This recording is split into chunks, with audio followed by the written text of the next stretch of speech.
जय माता की। श्री दुर्गा सप्तशती का चौथा अध्याय। इंद्र आदि देवताओं द्वारा देवी की स्तुति। सिद्धि की इच्छा रखने वाले पुरुष जिनकी सेवा करते हैं, देवता जिन्हें सब ओर से घेरे रहते हैं, उन जया नाम वाली दुर्गा देवी का ध्यान करें। उनके श्रीअंगों की आभा काल के मेघ के समान श्याम है। वे अपने कटाक्षों में शत्रु समूह को भय प्रदान करती हैं। उनके मस्तक पर आभा चंद्रमा की रेखा शोभा पाती है। वे अपने हाथों में शंख, चक्र, कृपाण और त्रिशूल धारण करती हैं।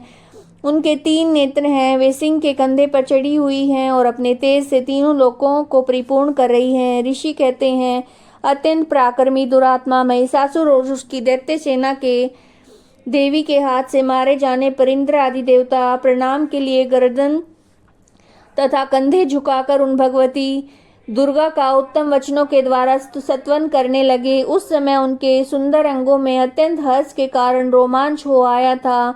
देवता बोले, संपूर्ण देवताओं की शक्ति का समुदाय ही जिसका स्वरूप है तथा जिन देवी ने अपनी शक्ति से संपूर्ण जगत को व्याप्त कर रखा है, समस्त देवताओं और महर्षियों की पूजनीय उन जगदम्बा को हम भक्ति पूर्वक नमस्कार करते हैं। वे हम लोगों का कल्याण करें। जिनके अनुपम प्रभाव और बल का वर्णन करने में भगवान शेषनाग, ब्रह्मा जी तथा महादेव जी भी समर्थ नहीं है। वे भगवती चंडिका का संपूर्ण जगत का पालन और अशुभ भय का नाश करने का विचार करें। जो पुण्यात्माओं के घरों में स्वयं लक्ष्मी के रूप से, पापियों के यहाँ दरिद्रता रूप से और शुद्ध अंतकरण वाले पुरुषों के हृदय में बुद्धि रूप से, सत्पुरुषों में श्रद्धा रूप से, कुलीन मनुष्यों में लज्जा रूप से निवास करती हैं, उन भगवती दुर्गा को हम नमस्कार करते हैं। देवी, आप संपूर्ण विश्व का पालन कीजिए। देवी, आपके सचिंत्य रूप का असुरों का नाश करने वाले भारी पराक्रम का तथा समस्त देवता और दैत्यों के समक्ष युद्ध में प्रकट किए हुए आपके अद्भुत चरित्रों का हम किस प्रकार से वर्णन करें। आप संपूर्ण जगत की उत्पत्ति में कारण हैं। आप में सत्वगुण, रजोगुण और तमोगुण है।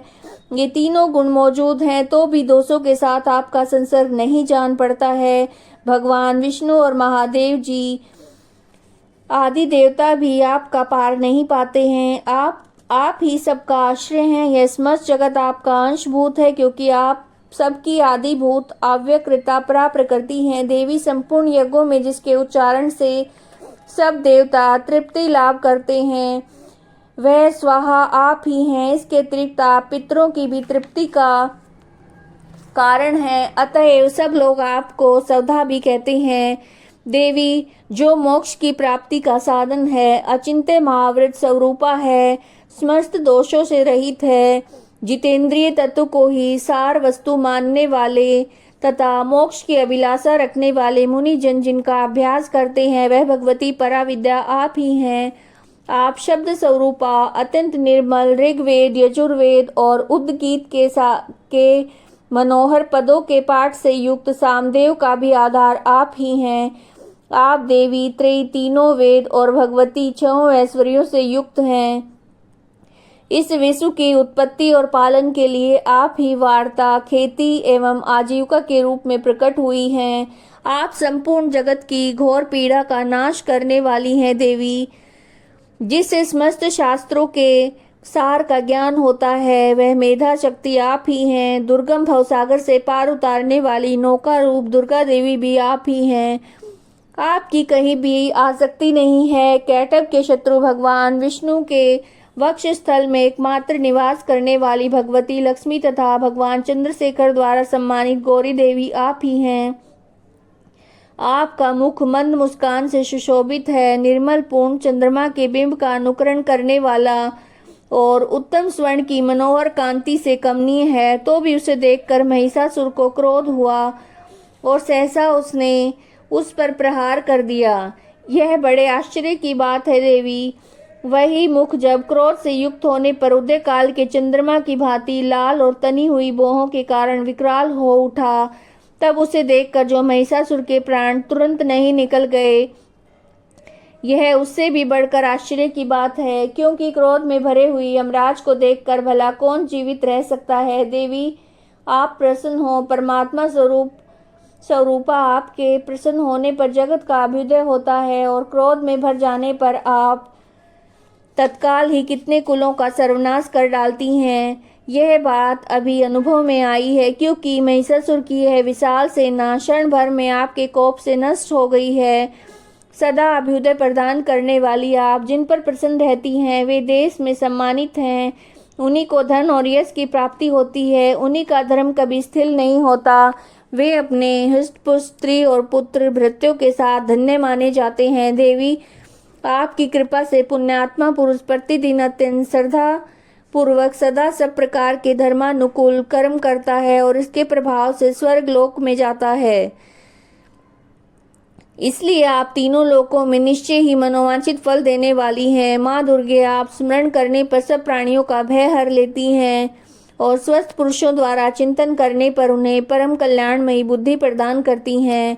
दुख, दरिद्रता और भय हरने वाली देवी, आपके सिवा दूसरी कौन है जिसका चित्त सबका उपकार करने के लिए सदा ही दयाद्र रहता हो। देवी, इन राक्षसों के मारने से संसार को सुख मिले तथा ये राक्षस चिरकाल तक नरक में रहने के लिए भले ही पाप करते रहे हों, इस समय संग्राम में मृत्यु को प्राप्त होकर स्वर्ग लोक में जाएं। निश्चय ये सोचकर आप शत्रुओं का वध करती हैं।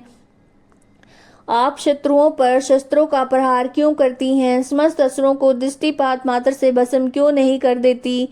इसमें एक रहस्य है। ये शत्रु भी हमारे शस्त्रों से पवित्र होकर उत्तम लोकों में जाएं। इस प्रकार उनके प्रति भी आपका विचार अत्यंत उत्तम रहता है। खड्ग के तेज पुंज की भयंकर दीप्ति से तथा आपके त्रिशूल के अग्रभाग की घनीभूत प्रभा से चौंधिया कर जो असुरों की आंख फूट नहीं गई, उसमें कारण यही था कि वे मनोहर रश्मियों से युक्त चंद्रमा के समान आनंद प्रदान करने वाले आपके इस सुंदर मुख का दर्शन करते थे। देवी, आपका शील दुराचारियों के बुरे बर्ताव को दूर करने वाला है। साथ ही यह रूप ऐसा है जो कभी चिंतन में भी नहीं आ सकता है, जिसकी कभी दूसरों से तुलना भी नहीं हो सकती है। तथा आपका बल और पराक्रम तो उन दैत्यों का भी नाश करने वाला है जो कभी देवताओं के पराक्रम को भी नष्ट कर चुके थे। इस प्रकार अपने शत्रुओं पर भी अपनी दया ही प्रकट की है। वरदायिनी देवी, आपके इस पराक्रम की किसके साथ तुलना हो सकती है? तथा शत्रुओं को भय देने वाला और अत्यंत मनोहर ऐसा रूप भी आपके सिवा और कहाँ है? हृदय में कृपा और युद्ध में निष्ठुरता, ये दोनों बातें तीनों लोकों के भीतर केवल आप में ही देखी गई हैं। मात, आपने शत्रुओं का नाश करके समस्त त्रिलोकी की रक्षा की है। उन शत्रुओं को भी युद्ध भूमि में मारकर स्वर्ग लोक में पहुंचाया है तथा उन्मत्त दैत्यों से प्राप्त होने वाले हम लोगों के भय को भी दूर कर दिया है। आपको हमारा नमस्कार है। देवी, आप शूल से हमारी रक्षा करें। अंबिके, आप खड्ग से हमारी रक्षा करें। घंटा की ध्वनि और धनुष के टंकार से हम लोगों की रक्षा करें। चंडी के पूर्व, पश्चिम और दक्षिण दिशा में आप हमारी रक्षा करें। ईश्वरी, आप अपने त्रिशूल को घुमाकर आप उत्तर दिशा में हमारी रक्षा करें। तीनों लोकों में आपके जो परम सुंदर और अत्यंत भयंकर रूप विचरते रहते हैं, उनके द्वारा भी आप हमारी और इस भूलोक की रक्षा करें। अंबिके, आपके कर पल्लवों से शोभा पाने वाले खड्ग, शूल, गदा आदि जो अस्त्र हैं, उन सब के द्वारा आप सब ओर से हम लोगों की रक्षा करें। ऋषि कहते हैं, इस प्रकार जब देवताओं ने जगत माता दुर्गा की स्तुति की और नंदन वन के दिव्य पुष्पों और गंध चंदन आदि के द्वारा उनका पूजन किया, फिर सब ने मिलकर जब भक्ति पूर्वक दिव्य धूपों की सुगंध निवेदन की, तब देवी ने प्रसन्न होकर प्रणाम करते हुए सब देवताओं से कहा। देवी बोली, देवताओं, तुम सब लोग मुझसे जिस वस्तु की अभिलाषा रखते हो उसे मांगो। देवता बोले, भगवती ने हमारी सब इच्छा पूर्ण कर दी है। अब कुछ भी बाकी नहीं है, क्योंकि हमारा शत्रु महिषासुर मारा गया है। महेश्वरी, इतने पर भी यदि आप हमें और वर देना चाहती हैं तो हम जब जब आपका स्मरण करें तब तब आप दर्शन देकर हम लोगों के महान संकट दूर कर दिया करें। तथा प्रसन्नमुखी अंबिके, जो मनुष्य इन स्तोत्रों द्वारा आपकी स्तुति करें उसे वित्त, समृद्धि और वैभव देने के साथ धन और स्त्री आदि संपत्ति भी बढ़ाने के लिए आप सदा हम पर प्रसन्न रहें। ऋषि कहते हैं, राजन, देवताओं ने जब जब अपने जगत के कल्याण के लिए भद्रकाली देवी को इस प्रकार से प्रसन्न किया, तब वे तथास्तु कहकर वहीं पर अंतर्ध्यान हो गई। भूपाल, इस प्रकार पूर्व काल में तीनों लोकों का हित चाहने वाली देवी जिस प्रकार देवताओं के शरीर से प्रकट हुई थी, वह सब कथा मैंने कह सुनाई है। अपुन देवताओं का उपकार करने वाली वे देवी दुष्ट दैत्यों तथा शुंभ और निशुंभ का वध करने के लिए, सब लोगों की रक्षा करने के लिए गौरी देवी के शरीर से जिस प्रकार से प्रकट हुई थी, वह सब प्रसंग मेरे मुंह से सुनो। मैं उसका तुमसे यथावत वर्णन करता हूँ। इस प्रकार श्री मार्कंडे पुराण में सावर्णिक मनवंतर की कथा के अंतर्गत देवी महात्म्य में चक्रादि स्तुति नामक चौथा अध्याय पूर्ण हुआ।